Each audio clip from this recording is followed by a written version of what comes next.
Okay, good evening, everybody. This is the John 1911 podcast, and this is episode 289.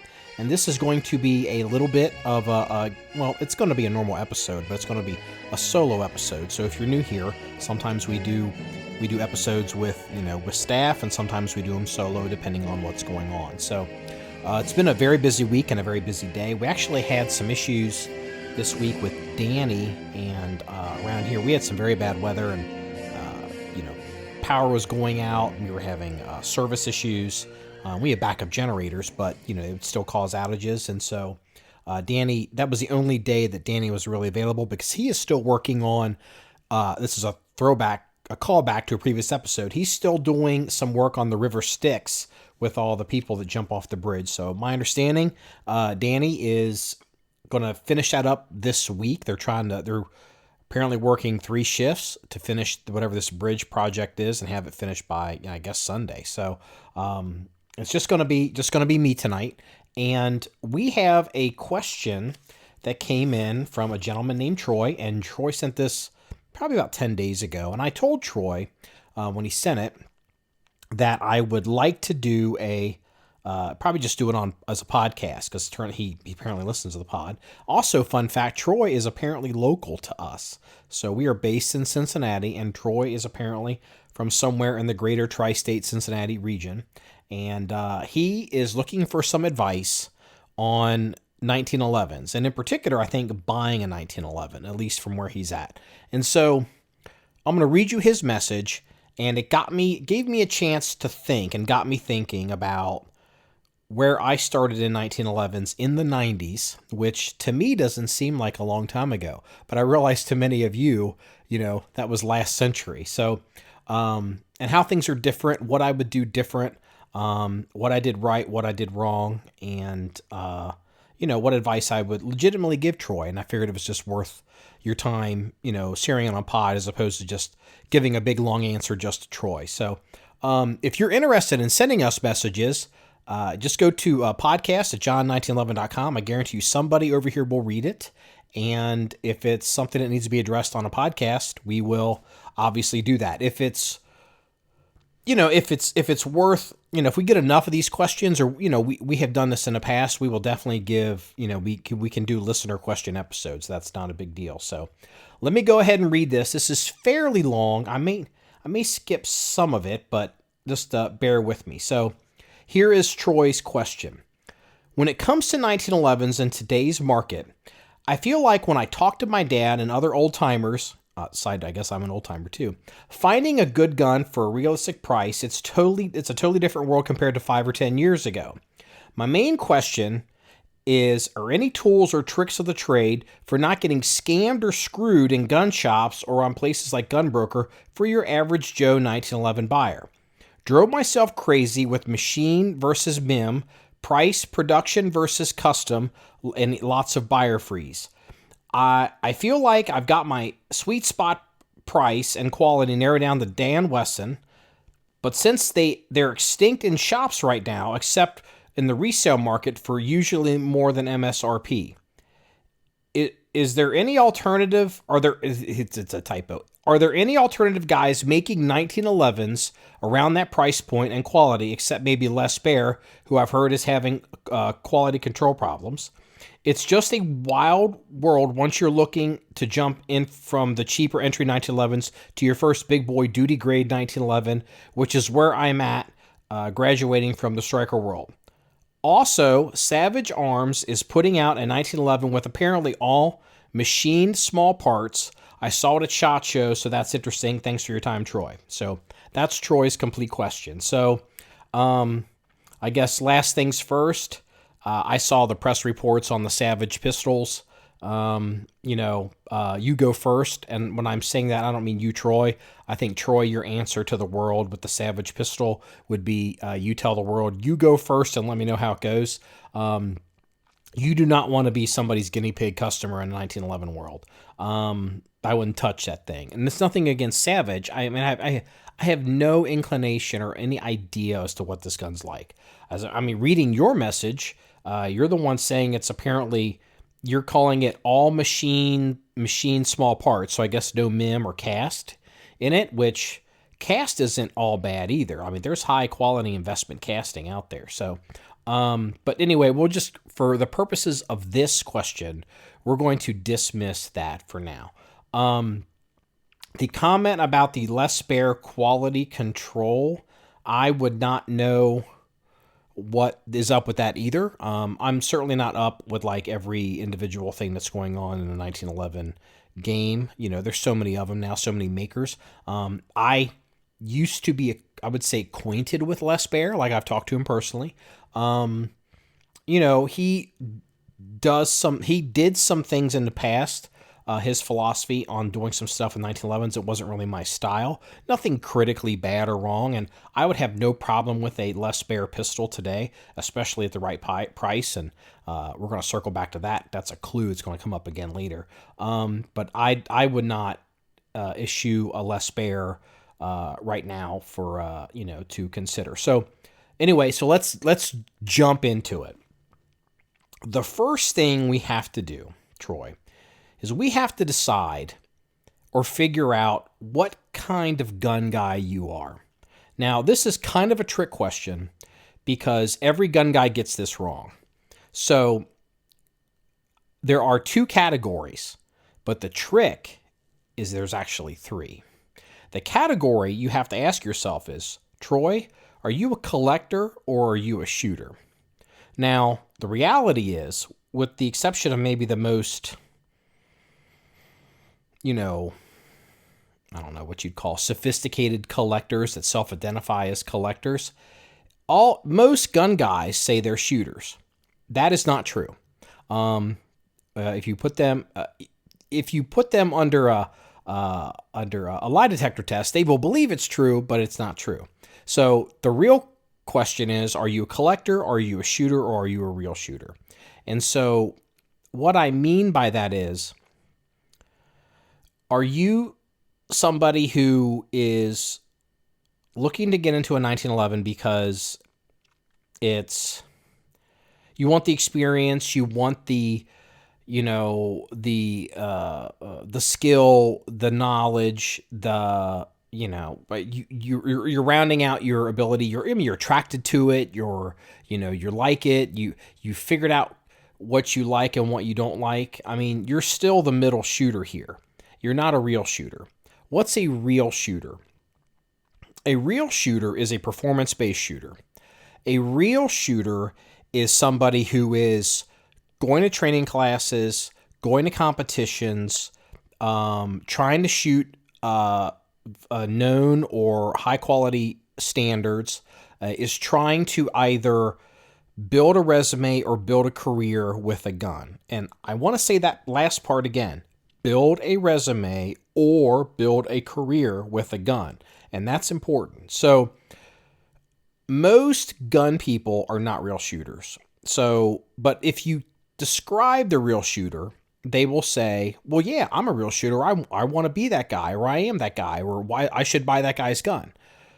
Well, we'll circle back to that. So let's talk about, I guess you're asking about, getting ripped off in gun stores.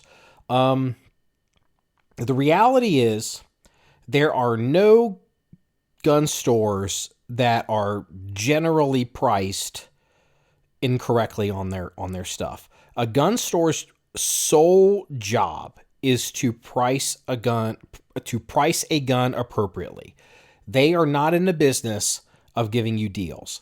Now, that's not a bad thing, but they're in the business of having a product for you right there, providing service.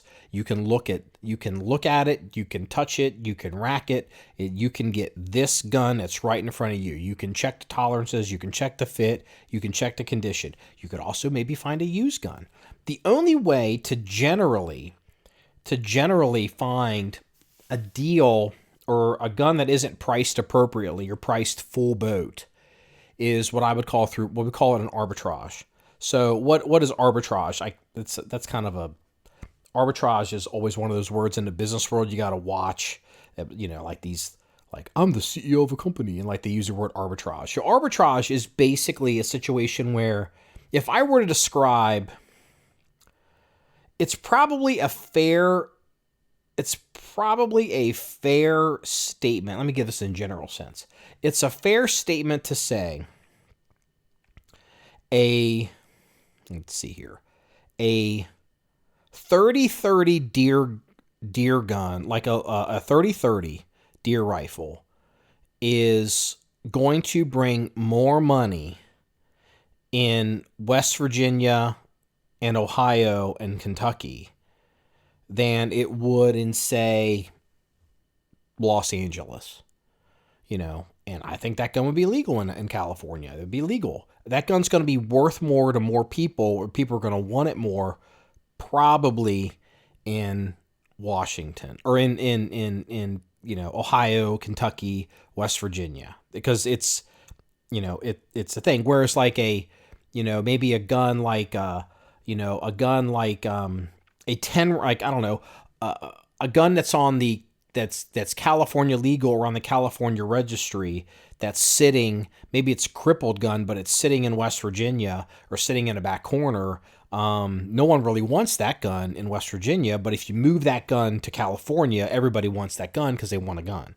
And so that's where you can find an arbitrage. And I'll give you a real world example of that. And I haven't talked about this in a long time. And it was outside of Washington, D.C. And I was traveling back and forth. And there's a small town that I stop in, has this little gun store in it that's been there for, every bit it looks like it's been there. If 30, it's been there 60.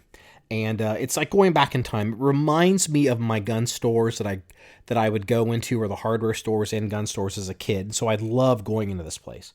And I always make it a point when I go into this gun store outside of Washington, in the hills of outside of Washington, that I look at every single gun in that store. I look at every single thing. I look at every price. I look at everything.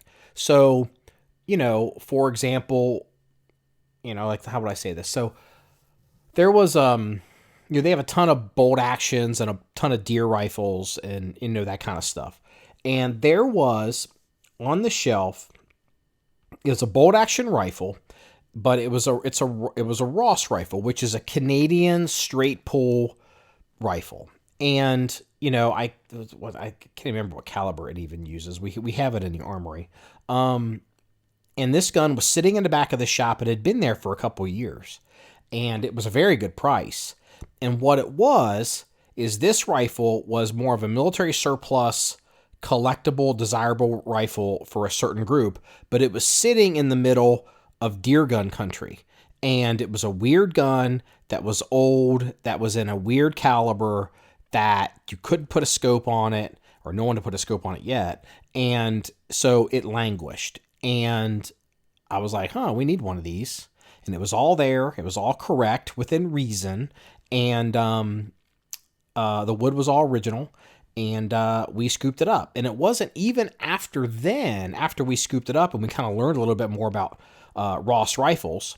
This was a Ross rifle. It turns out it had markings on it that was a Ross rifle that was brought into the United States right at the beginning of World War I, was for the United States Army, had United States Army markings on it, cartouche markings all in the wood, and it was used, I guess, as a training rifle. Somehow the U.S. Army, as I recall, had it. And so it was a U.S. military, Canadian-made Ross rifle, and we got it for a third of what this gun is apparently worth on the open market. Now, I didn't know at the time, it's like, ooh, I know what this gun's worth, and ooh, I'm winning and you're losing, I'm beating you. And, it wasn't that. It was, you just look around especially when you travel. If you get a chance, this really, as you get older, Troy, and you get some experience and you travel around the world, I always do this, make it a conscious decision to always try to find a local gun store to go into. Even if you don't buy anything and you're like, I can't buy something here because I'm out of state and have to have it shipped back or whatever, which isn't always true. It's good to go in and see what there is to see. And you will occasionally find things that are not of interest to the local market, where a gun store is, whereas you would love to have that, or you've never seen one, and they got a ton of them down there. They're a dime a dozen down there. And that is where you can generally find your deals. And also in a gun store can do something that I'm pretty much, I guess online will do it too. A gun store, the really good gun stores have used gun cases. Like the Ross rifle was obviously a used gun. Peruse the used gun cases. Now, let's talk about 1911s, just in general. So, you've got, I don't even, because I'm in danger here, because if I start listing off makes and I omit somebody, if I omit a certain maker or any maker, someone's going to howl and scream. Either I don't know what I'm talking about, or I kicked their pet dog or something. So let's start with just the basic concept here. I'm reticent to even say this, but there are two basic types of 1911s in the world. There's a lot of different types. You can break this list up, but I'm starting at the bottom here. There are two basic types of 1911s in the world. There's Colt, and there's everybody else. You may hear a phrase in a 1911 world, if it's not a Colt, it's a copy. And I'm telling you that because I'm not talking about quality. I'm not talking about desirability. I'm talking about a perception with the user base and the customer base and the future of guns. I am personally someone who's like, yeah, that's right. If it's a Colt, it's not a Colt, it's a copy. You hear me say that. Let me also warn you, I am not a fan of Colt 1911s, really at all. I think they've gotten much more interesting and they've gotten a lot better, and I'm super curious to see what happens now that CZ's bought them, who also owns Dan Wesson. But I'm not one of these guys that's like, ooh, Colt. However, one thing to consider with a Colt, because if we're going to talk about getting into a 1911, is you have to consider the idea of a base gun, a gun that you can grow into. And so, you could get into a Colt or a used Colt, and if you decide you want to tinker with it or you want to, modify it or do whatever, it will always be a Colt. And it'll have a certain level of brand recognition and respectability. It'll always have a customer base, a large customer base of collectors, not necessarily real shooters, but collectors who think they're shooters, who will buy that Colt off of you. They will take it in trade. They will work with you on it. It will hold value. And I can prove that by giving you another example of a gun. So, Troy, I don't know if you're aware of who Larry Vickers is. Larry Vickers is a pretty famous 1911 guy. He was a custom 1911 gunsmith. He's actually from Ohio initially. He joined the Army, Delta Force, became really into the 1911s while he was still in Delta Force.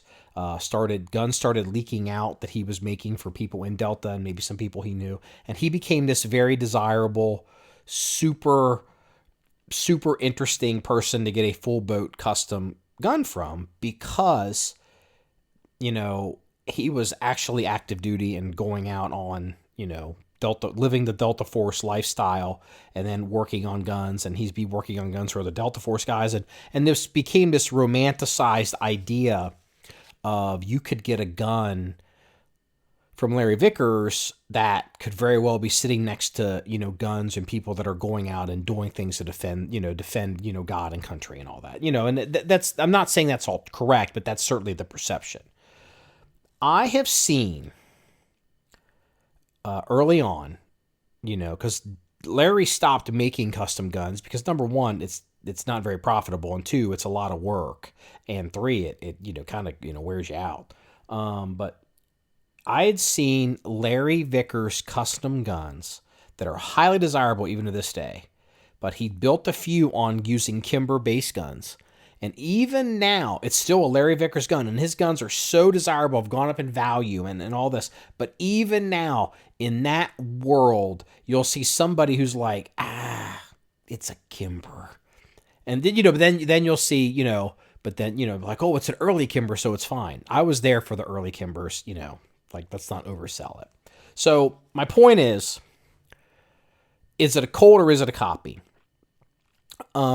If you find a used gun, if you're always looking for a deal and you find a used Colt somewhere and it floats your boat, it's always worth buying, especially if you don't really know what you want in a 1911. Certainly, I'd pay more for a well-used Colt than I would for a lot of other guns. Like a brand new, what's the gun? The Savage Arms, or I definitely not like a whatever, but like a Kimber, maybe. I don't know. It depends. Well, now I'll get into the Kimber in a minute too.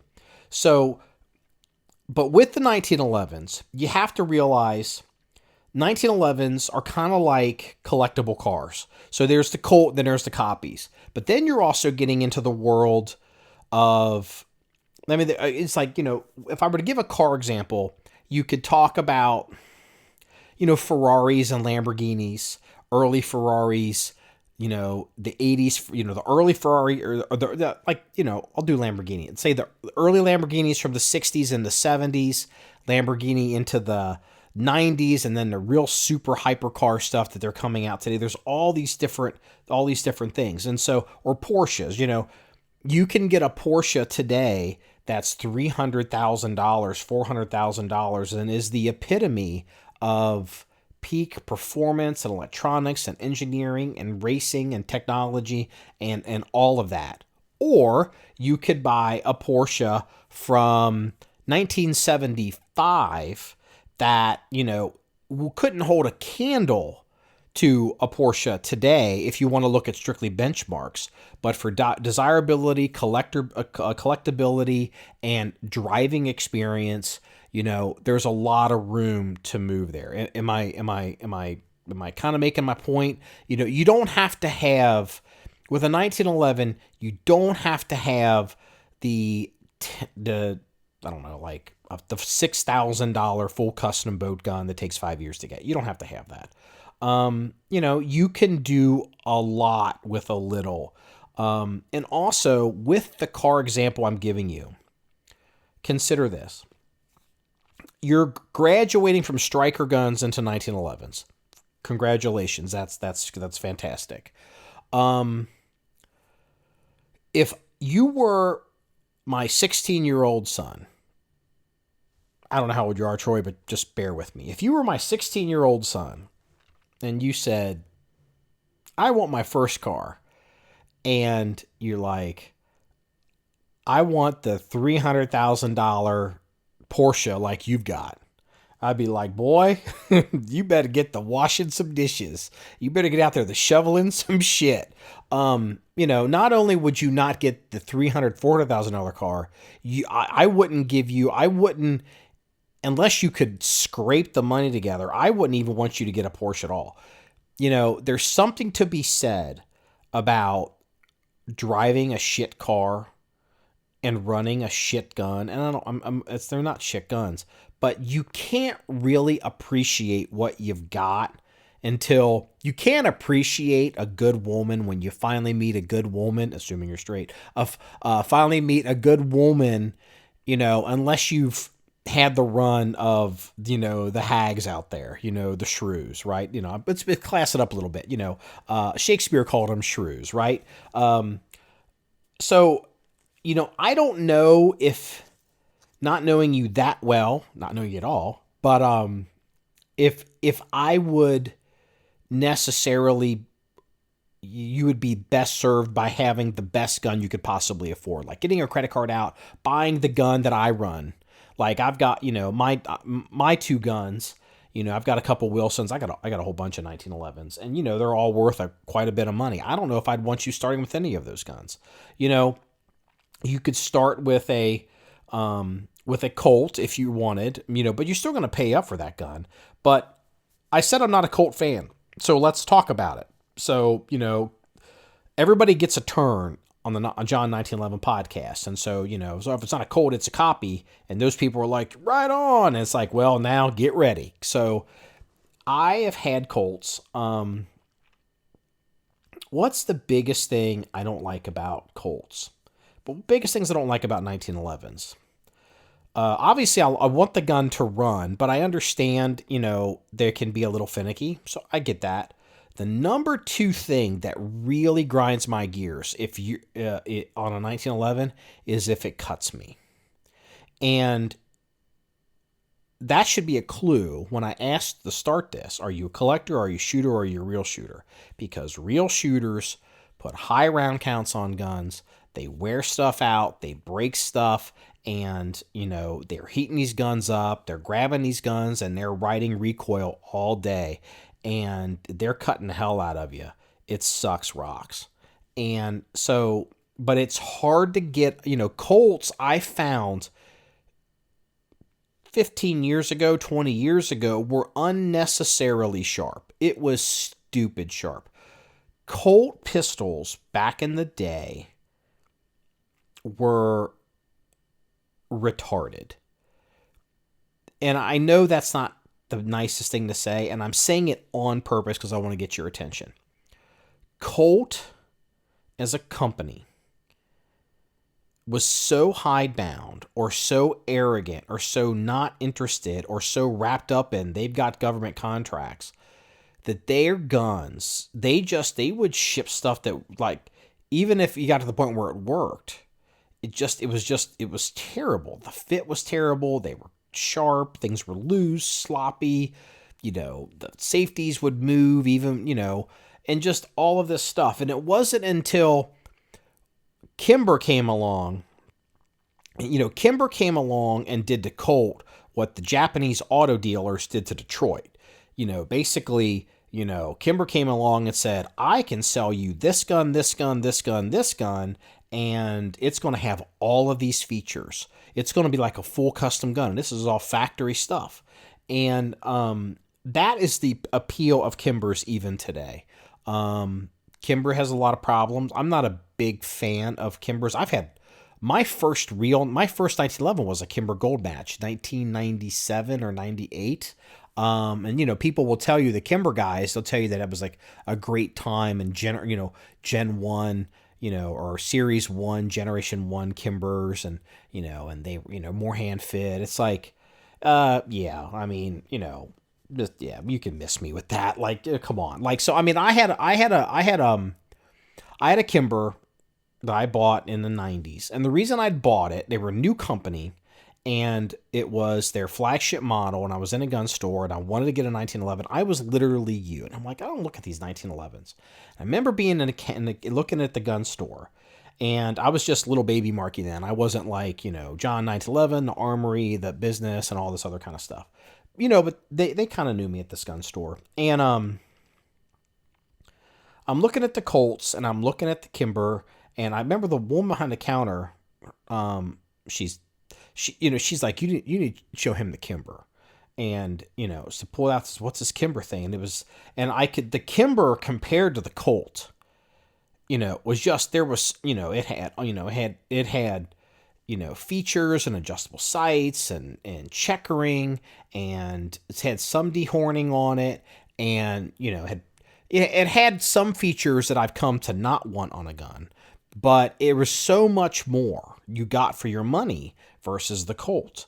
And so I bought the Kimber. And so, you need to keep an open mind if you're, if you're looking for a deal, because you're going to probably have to find something used. Otherwise, you're going to pay full boat. I think your tendency right now to lean towards Dan Wesson is a well-founded one. I've never seen any Dan Wesson actually be a problem. I'm not going to say they're great guns, but they're certainly never horrible guns. And I would definitely rate a Dan Wesson above a Kimber. But here's the problem with Dan Wesson. The Dan Wesson guns used to be much more affordable. It used to be Dan Wesson guns were more of a production gun. They would buy Ed Brown parts and have some Ed Brown fitting, but to drop some of the Ed Brown, pre-fit parts. I wouldn't say drop in, but pre-fitted stuff. And, you could get a gun with a lot of quality at a cheaper price. Well, I look at the price of Dan Wessons now, and for that matter, look at the price of Kimber's now. And I cannot tell you, Troy, that, the pay that money. So like I actually, where was it? I had wrote this one down. So I went looking yesterday. I saw, so what's like the top end Kimber, right? There is a Kimber, it's called a Super Match 2. Now I had a Gold Match. I don't know what Super Match is. I think that may have come after my Gold Match.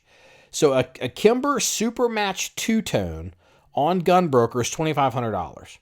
And it's like, I know I'm the old guy that's, $2,500 isn't what it used to be, but I used to buy semi-custom guns brand new for $2,300, $2,400, $2,500. That, it's like, man, like I cannot in good conscience recommend a Kimber or a Dan Wesson, no matter, how many features you get or, how good a Dan Wesson is for that kind of money, when I know you can buy a used semi-custom gun from 10, 12, 15 years ago for like, I've been seeing used Les Bear pistols, in the past just month or so, 6 weeks, $1,800. Like I've seen one, I was like, damn, I'd buy that gun. And the only reason I don't need it, it's in 45. I personally want a 9mm. I mean, I'll save that for later in the conversation. But it's like you can get a lot of gun from like a 10 or 15-year-old gun, that way less than, a Dan Wesson or Kimber. And it'll always be a semi-custom gun. Now, also, with that said, how do I say this? Looking at used guns, circle back to how we started this conversation. Collector versus shooter versus real shooter. Most gun people don't shoot. They tell you they shoot, but they don't. They think they shoot, but they don't. They honestly believe that they shoot, but they don't. And what they will do, this is what they all do. They will take a day in their life when they shot a lot for them. Like, let's say it's 400 rounds. Like every time I go shooting, it's 5. They'll take a day they went with their buddies and they shot 400 rounds. They blasted through some ammo, right?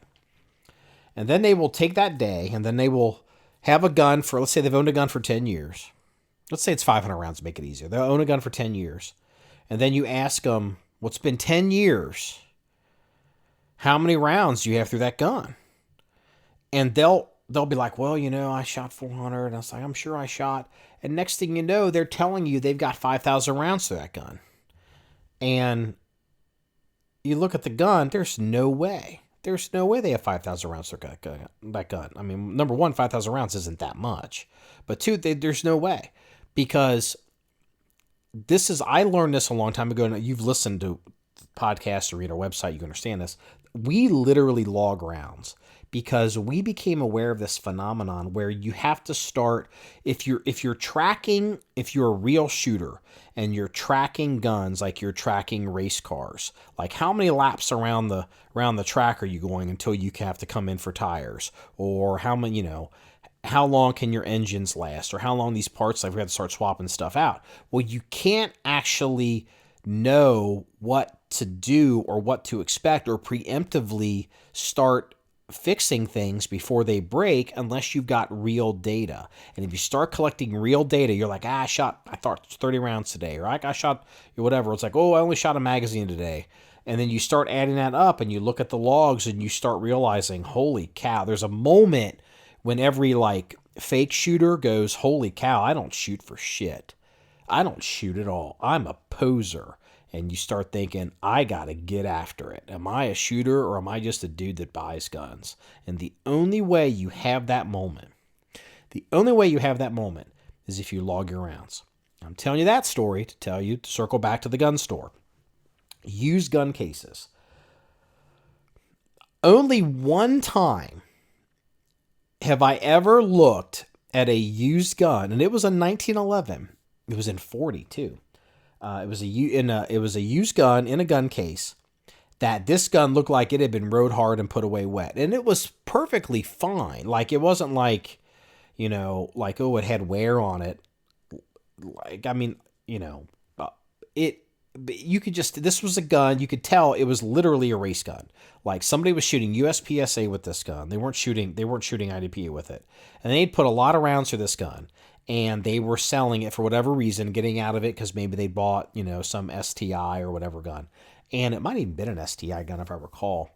Or maybe it was a partial build. But you could look at this gun, you're like, yeah, someone shot the hell out of this gun. The gun was fine.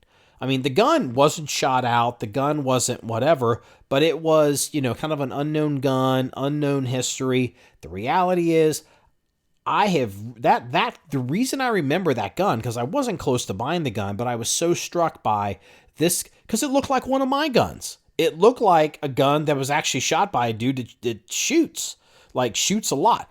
It has a lot of draws on a gun, draws in and out of a holster. If you draw in and out of a holster all the time, that gun's going to be worn. That finish is going to be worn. Real shooters wear their guns. You can tell. Most used guns aren't shot for shit. And that's where the money can be had. That's where the money can be saved. So keep that in mind. But now that we've gotten off of that whole thing, Colt or other stuff, semi-custom versus, custom or a production gun.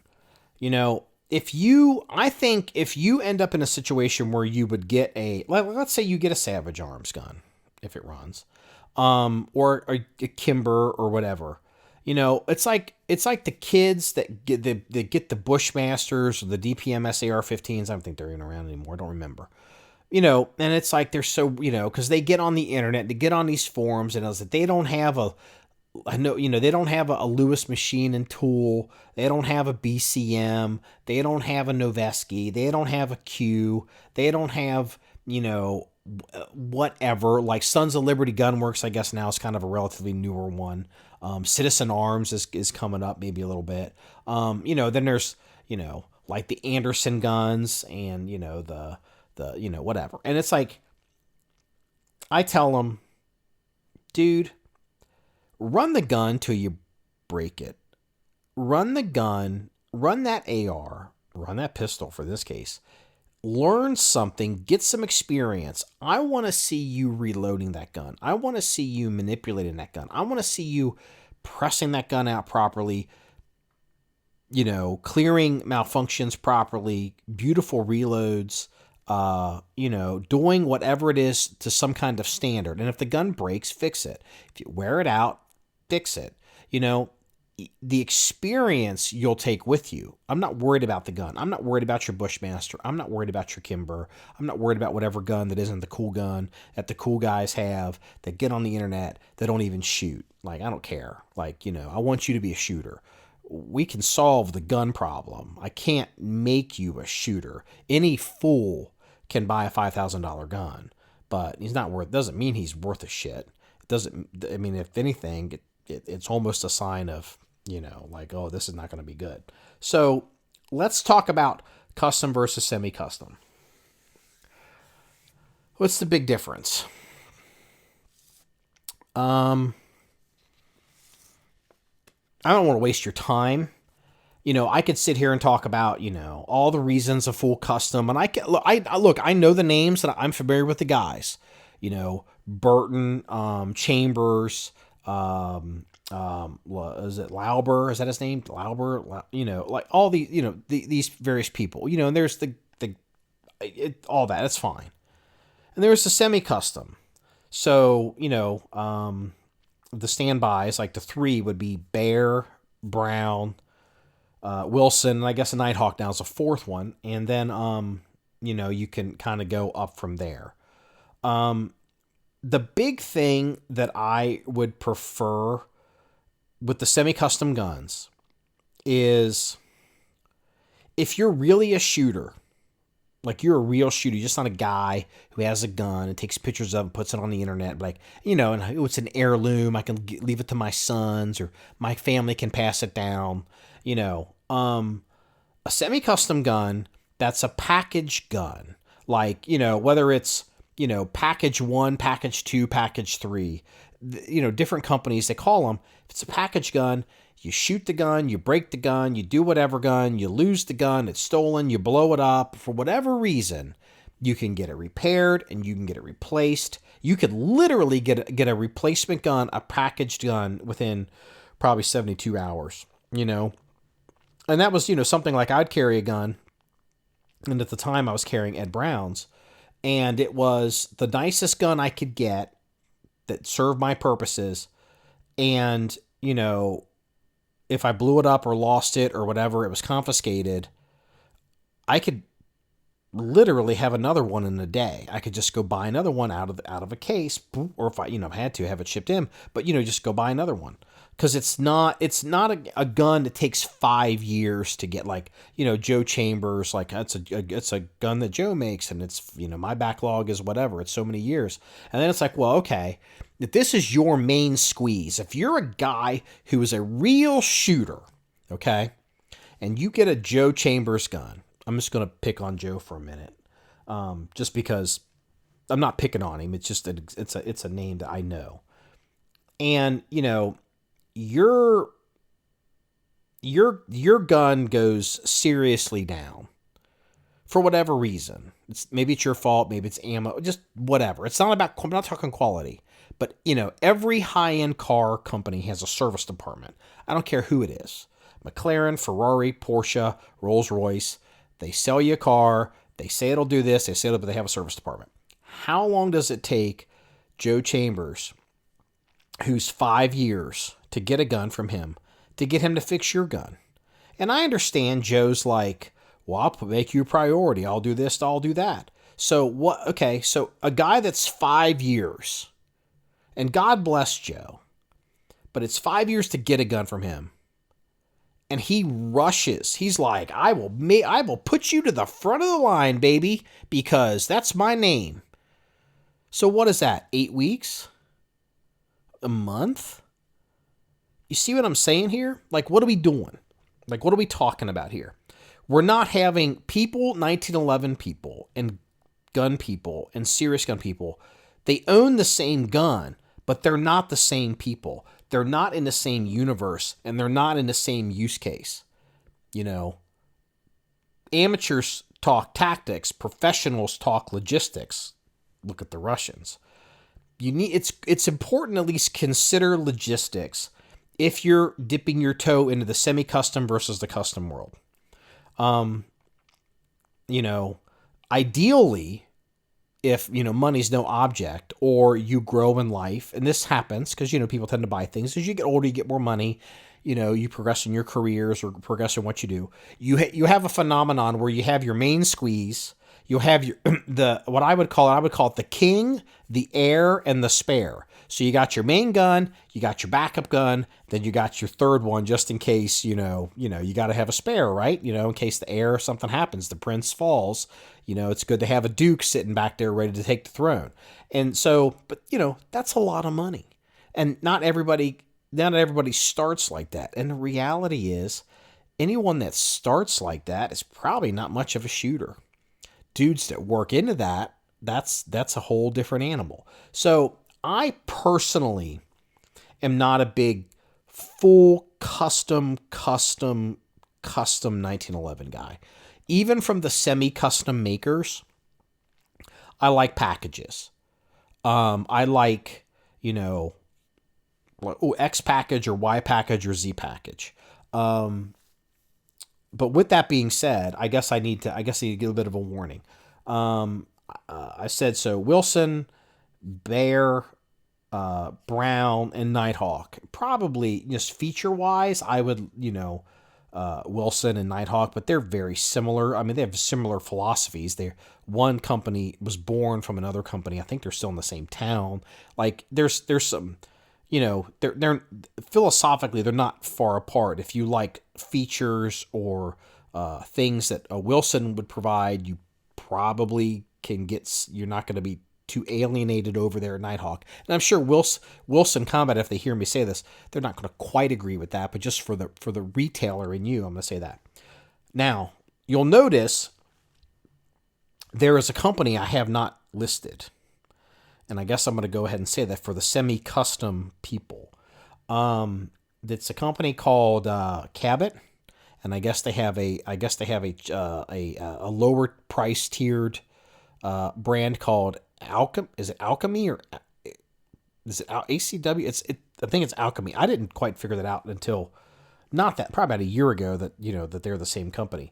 I just don't feel it from them, and I'm saying it for one particular reason.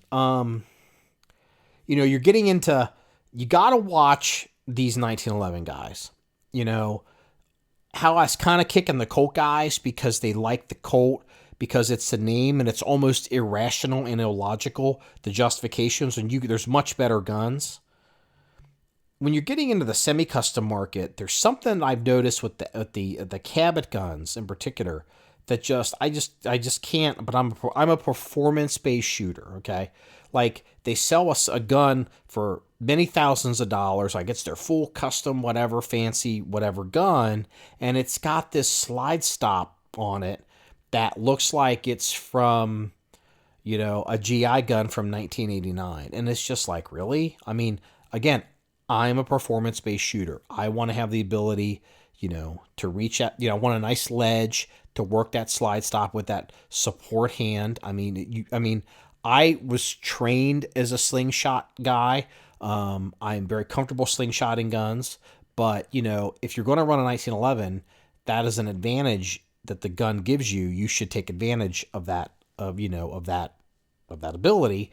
And for some reason, like that company, I see a few things, that they offer that I'm just like, that gun looks way too slick to me. That gun looks like it doesn't have the best control surfaces on it for a performance-based shooter. Now, mind you, some of these guns, and look, and whether it's like my pet favorite gun, like if there's a guy listening to this and it's like, well, Marky runs the Wilsons, and so he runs the Wilsons, and Wilson's great. I'm going to be a dick here. The reality is,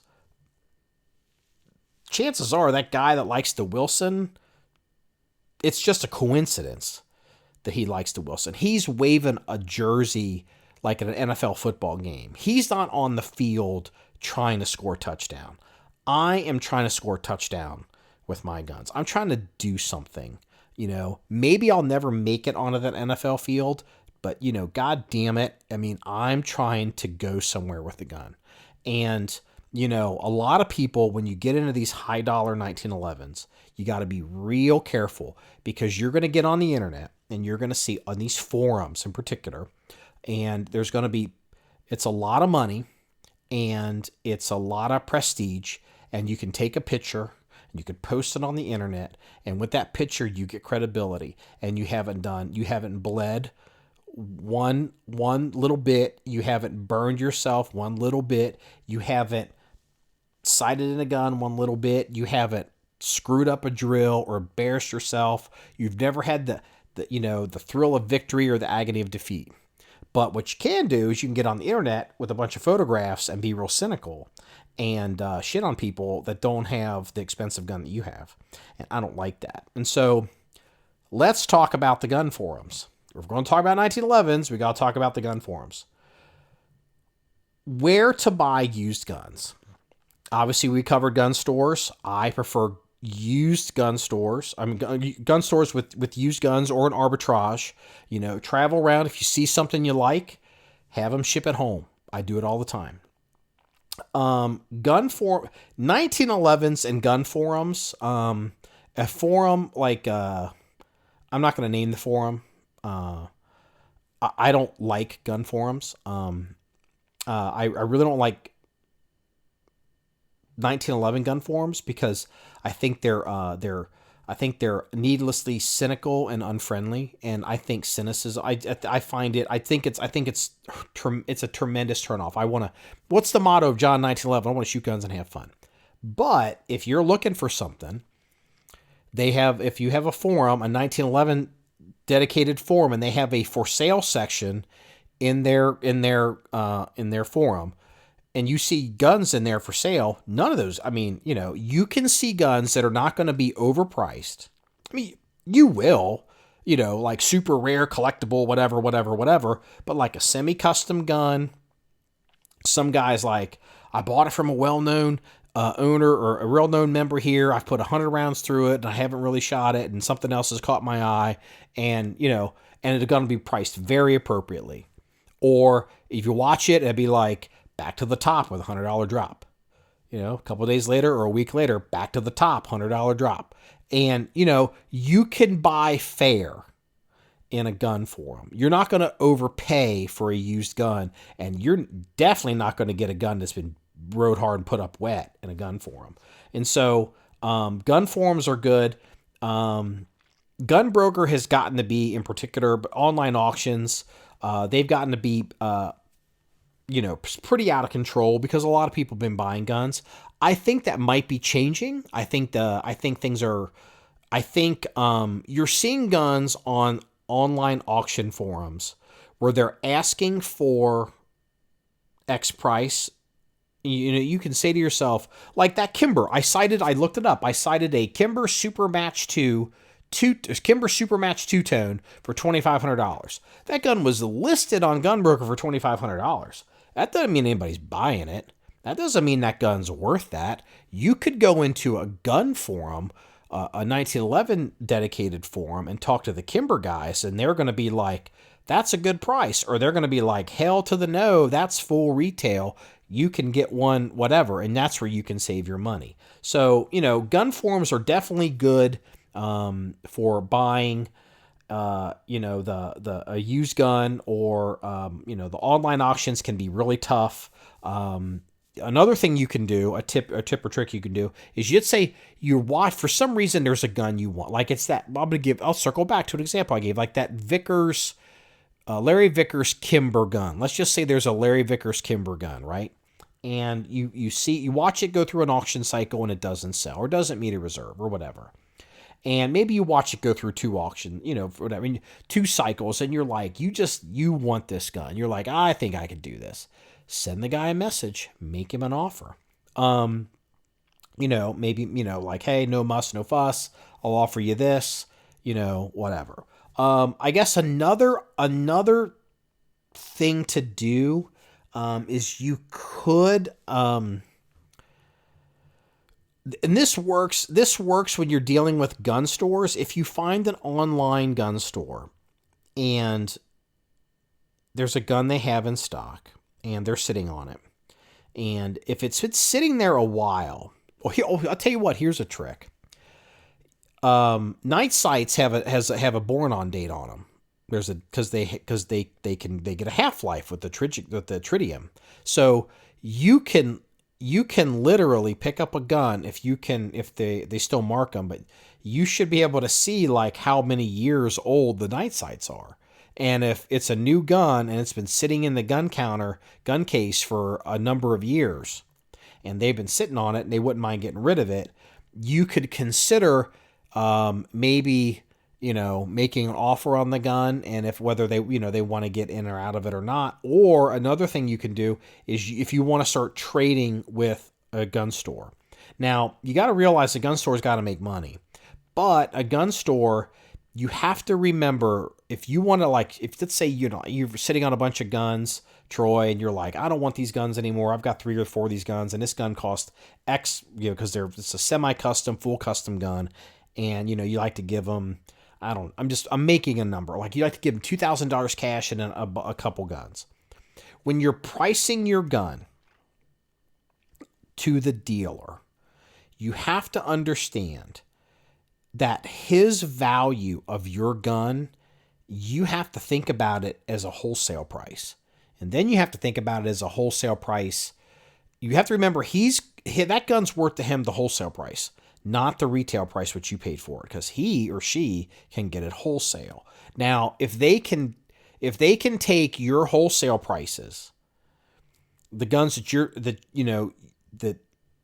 3 or 4 guns that will turn quickly because they're Glocks or whatever, and they can take, they can apply that. They know how much they have, and that gun's been sitting there for a couple years, and they want to get out of it, and they can make a few extra bucks and get this thing out of here and move a bunch of inventory and turn some guns.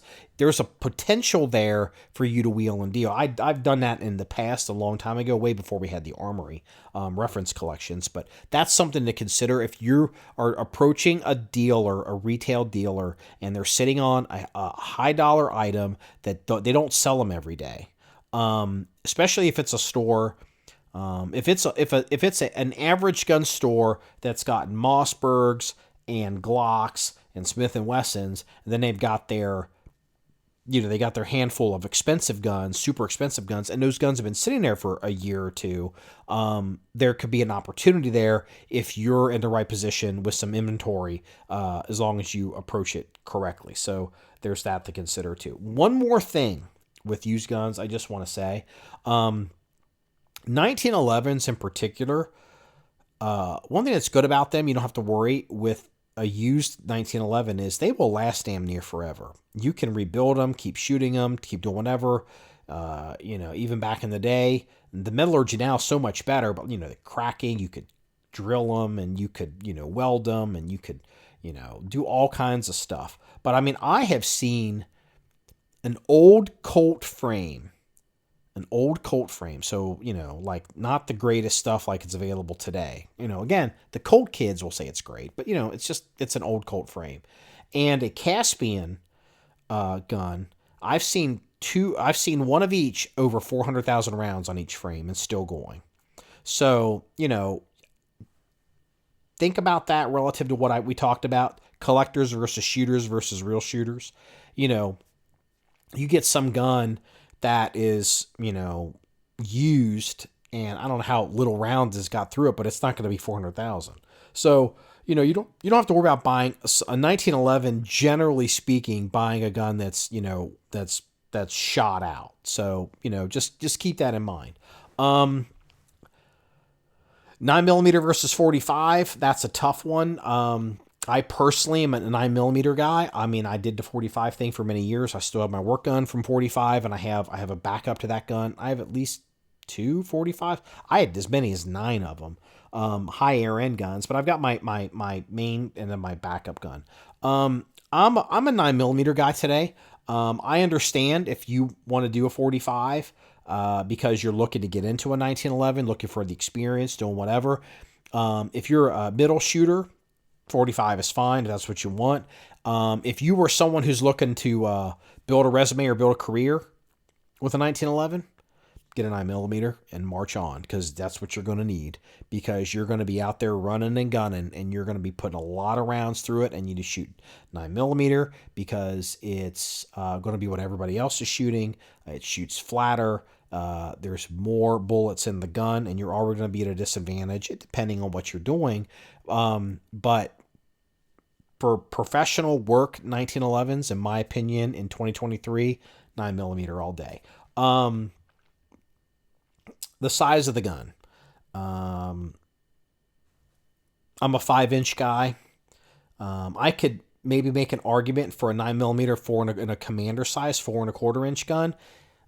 I know that I'm a bushing guy too. I know that really the you'll see like the 4-inch guns that have to go like a bull barrel or a cone barrel to get them to work.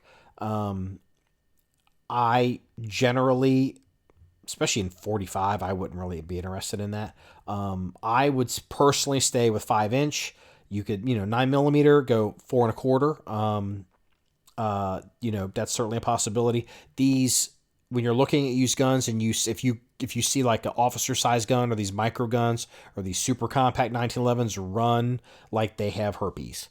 Like, just get the hell away from them, because they're terrible. They're terrible guns, and they're not worth dealing with and not worth paying for. So let's see, there's anything else. I guess maybe I should give you, I don't know, I guess some other advice. Like, you're probably going to ask what I would buy. Like, I've kind of talked about this a little bit. I'm down with the Wilson stuff. However, Wilson just announced The single stack 1911, that I prefer. The one I have, it's an Experior gun. They've discontinued that with a whole bunch of the single stack guns. They have, they had so many models it's hard to keep straight. But Wilson's good. Nighthawk's good. I'm sure. I've seen some over the years. They're fine. Bear, I think a Bear at a good price or a used price is definitely worth considering. I don't like how tight they used to be back in the old days, but I had talked to Les and he had promised me he'd stop doing that. I'm not a Cabot guy. Now let's talk about more of a production gun. So Dan Wesson, sure, I'd pay real close attention to Dan Wesson on the price, because I don't know if I would want to have a ton of money in a Dan Wesson. All I'm saying is, if you get up to a certain price point, Dan Wesson, you could easily make a lateral move over into another type of gun. So Dan Wesson for value, if you can get the value. Colt, it's a special case. I'm not a Colt guy. Some of the guns are interesting, like the Colt competition guns. I've seen those. I haven't run them. Haven't seen them on our ranges. And, it could be interesting. If you're getting into a gun or getting into a deal, like, a Kimber is fine, especially where you're at. A Kimber can be a great gun, a gun to learn on, a used Kimber with a lot of features at your level. I think that's worth doing. I would not pay up for a Kimber at all. I mean, whether it's new or it's used. But, there's something to be said for curb appeal. There's something to be said for panache. There's something to be said for just, if you like a gun, you'll shoot the gun better. That has been proven scientifically, as unscientific as that statement sounds, but that has been proven scientifically. If you were into high points, if you were literally the biggest high point collector, you're like, this is a high point with this and this one's that, you would shoot high points better than anyone else because you have faith in the gun. So if you find a Kimber or, a whatever gun, and, you got to have it because you just think it looks cool. You're like, man, I love to have a gun. Like it's a Desert Warrior, it's a Marine Corps gun, or it's, whatever those guns are, or a rail gun. Go ahead, buy them, buy them. I mean, that's fine. I would look for a deal or look for something that calls you. On the cheap end, I basically at this point would only suggest Rock Island Armory. They do tune the extractors, and that is everything at this point. They tend to generally work for the money. You're getting a lot of gun. For the money, I mean, you're getting a decent, not a lot of gun. For the money, you're getting a decent gun. I would never buy a Taurus, ever, ever, ever, ever, ever buy a Taurus. Savage, I wouldn't even consider it because it's an unknown and you can't do that. The reason you're here with the 1911s, and to consider this, in case it hasn't been told to you, 1911s win because of the ergonomics and they're thin. Don't let somebody tell you that a 5-inch 1911, whether it's all steel, I like all steel guns, that it's such a big gun it's hard to carry. That's a bunch of horse crap. A 5-inch gun, a single stack gun that's thin, you can carry it anywhere because it's so flat against your body, it's easy to hide. So don't fall into the trap. Don't let people tell you what they think is true because they've repeated it off the internet or off a gun forum if they don't actually carry guns or know about guns or have ever hidden guns around or done stuff with guns. Again, collectors versus shooters versus real shooters. Full-size, single-stack 1911s are as concealable as a lot of these pocket rocket pistols are today. The other thing about 1911s that are really nice is all the aftermarket support. It's just like Glock. If something is made for Glock, if you're going to go into the gun game, for pistol game, it's basically Glock and 1911s. Everybody else, it can be a little custom. And so, you're getting into a good space. It's a system, and if you can have different guns, but in a system, if it's interchangeable, you have save a lot of cost. The accessories, buying one accessory works for multiple guns. That's what, this applies for Glocks, this applies for ARs, and it applies for 1911s. Talked about used guns. Definitely consider used semi-custom guns. older semi-custom guns.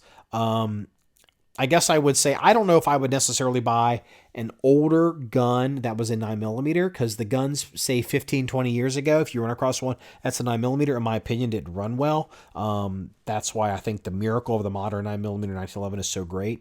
But if you look and you keep your ear to the ground, there's some places I've seen where they get used. For some reason, I'm seeing used Les Baer pistols. I don't know if they're coming in from, like, police departments, or, but I've seen where a lot of these there's a large law enforcement company. What's it called? It's in Indiana. It's not, is it Acme? Is that what they're called? It's not the, I'm probably lost you, Troy, but for the people in the industry, it's not the people that can sell you the non-NATO standard machine guns overseas. It's not them. They're basically a law enforcement shop, and I think they're in Columbus, Indiana, maybe. It's not. But for some reason, I think it's Acme. I don't know why I think that, but I've noticed they're getting, every once in a while, you'll see like an older Les Baer, or maybe an old-ish type Nighthawk pistol, and it's like, I saw a Les Baer for $1,800. It's like, hell. I mean, I'd take that all. Are you kidding me? Take that all day in 45 to like almost all these other guns. So I guess in summation, the answer to your question and the advice is, this is more about you and your journey and where you're at and where you're trying to go.